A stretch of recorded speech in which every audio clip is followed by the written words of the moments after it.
Hey, it's Craig, WJ6F. In this video, I'm going to show you a great little radio for new hams. It's the Baofeng GT-5R from Radioddity. We're going to get to it right after this.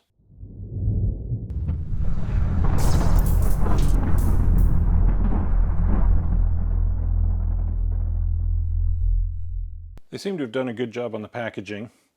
They do have a sticker on the side that gives the FCC ID number. The other thing I found a little strange about the number is it says UV5R, considering it's supposed to be a GT5R. And of course you get the usual items that you do with any Baofeng radio. The radio itself, battery, charger and power cord, antenna, earpiece, belt clip, wrist strap, user manual, and now you can join the Baofeng VIP Club. They even have a Facebook page.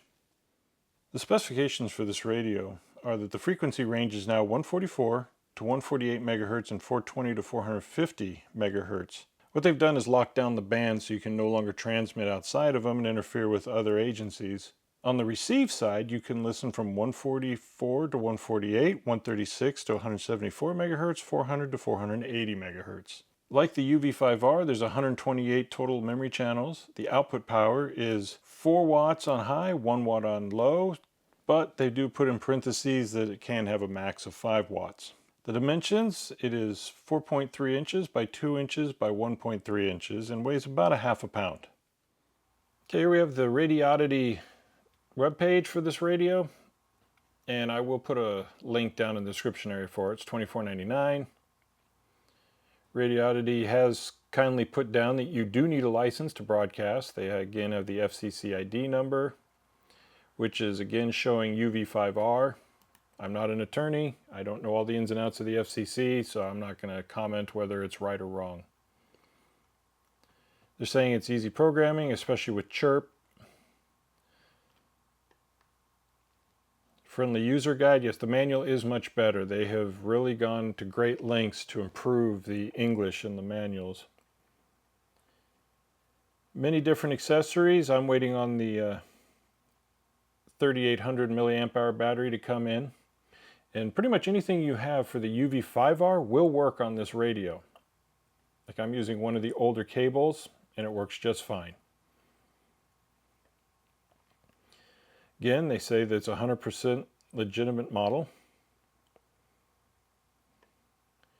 And the uses I've found for this radio, yes, as they say in the picture here, it is a great choice for entry level. I also plan on having my kids carrying it to school. This way, if it gets dropped or broken or stolen, it's not a huge loss of money to replace it. They do include a report for the certificate of compliance, which will show what the radio is, the model number, company name, and the tests they've run on it. Like they're saying that for FCC 47 CFR Part 2 and 90, it's a pass. And this test was done last November and December. So you can download that and read it if you so feel.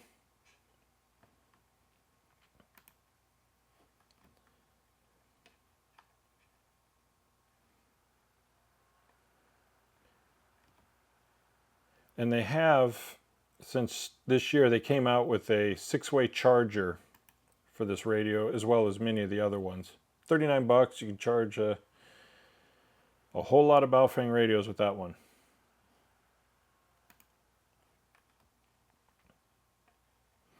The warranty for this radio, they're saying it's 18 months, year and a half.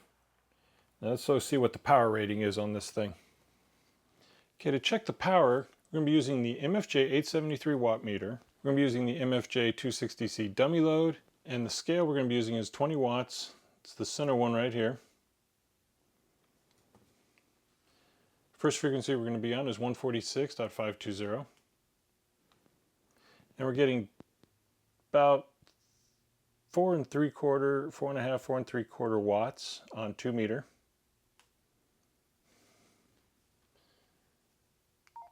Now we'll try 446.000 for 440. And we're getting, looks like right at 4 watts. Okay, first thing you want to do is either download or update your Chirp to make sure that you're up to date and plug in the radio. I'm using an old Baofeng cord that I've had for quite some time. They seem to work just fine, so if you already got one, I wouldn't worry about trying to buy a new one. First thing you need to do is download what information you have from the radio, if any. Pick whatever COM port you need. Make sure you're on GT-5R.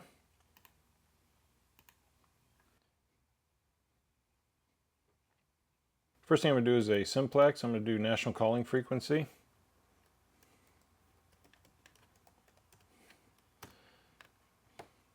Enter in a name. You won't need any tones or any of that stuff for a simplex. Make sure you're on high or low, depending on which one you want, FM. And then to enter in a repeater from the frequency.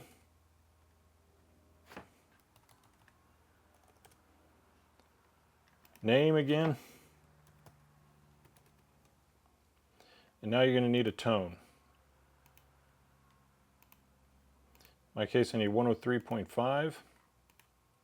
And it automatically puts in the shift and the offset. And that's all there is to it. Now, if you want to put in more repeaters quickly,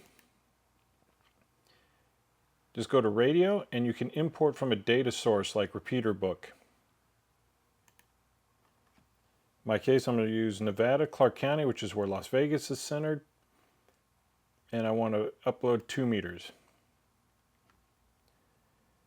So what you can do, you find the ones you want. Click off all the ones you don't want. So I'm going to use Tropicana, Hotel.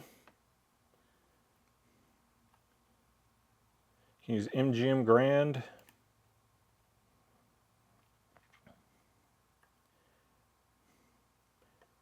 And High Potency is another good one if you're there.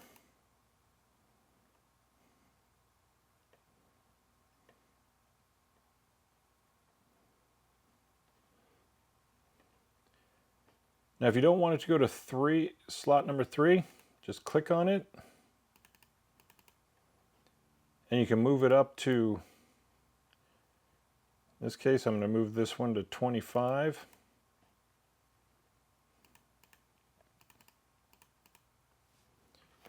Want this one 26.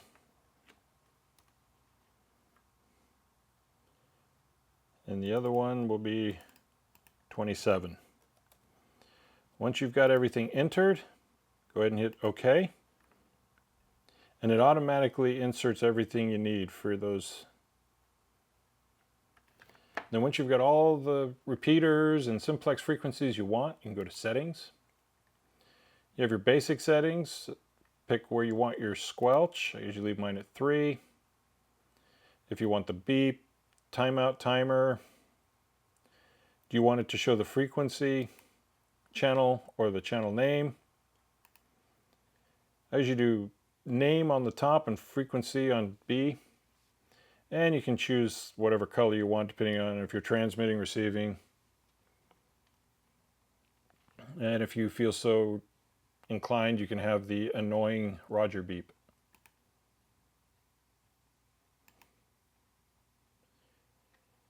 You can put in messages, like I have hello WJ6F. Choose message.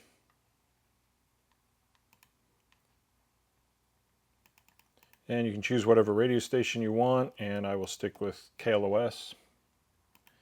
DTMF settings and service settings, and never mess with any of those. Once you've got everything set the way you want, go back up to radio. And now you're going to upload to the radio. And again, it's going to make sure that you're on the right COM port. And it's going to ask you all these questions again. If you don't want to read them again, you can go ahead and click on the not to show the instructions again.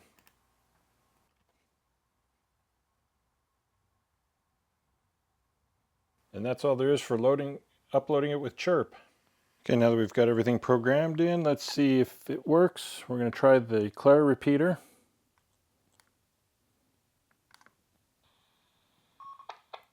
And it works. I really appreciate you taking the time to watch this video. If you have any questions, comments, or concerns, please leave them in the comment section below. If you haven't done so already, please subscribe and don't forget to click on the bell so you'll be notified each time I upload a video.